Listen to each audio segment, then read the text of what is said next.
అందరికీ ఈ సోమవారం ఈ నైటు టిఫిన్స్ పూరి,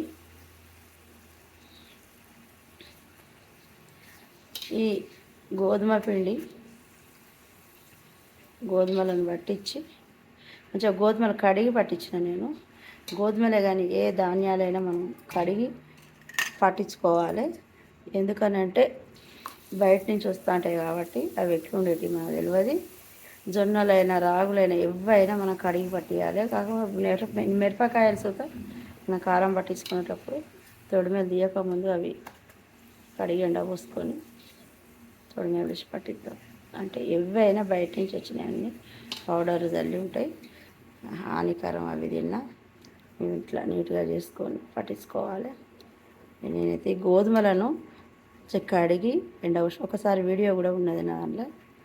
ఇట్లా చేసి పట్టించుకోవాలి. పట్టించుకున్నప్పుడే మనం చాలా హెల్తీగా ఉంటాం. ఇట్లా చేసుకుంటే పూరి కూడా మస్తు వంగుతానే. ఈ ఎంత 5 నిమిషాలు ఇట్లా కలిపినే నేను చెప్తాను అంతే. నేను 10 నిమిషాలు కూడా నానబెట్టాలి. మస్తు వంగుతానే చెప్తాను. కానీ ఇందులో నేను సాల్ట్ ఎప్పుడైనా పూరీలో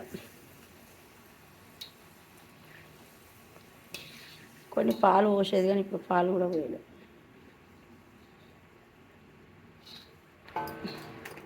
కానీ ఇట్లా చిన్న చిన్న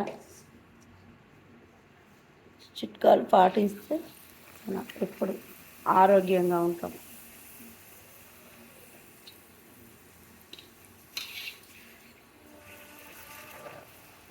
ఇంకా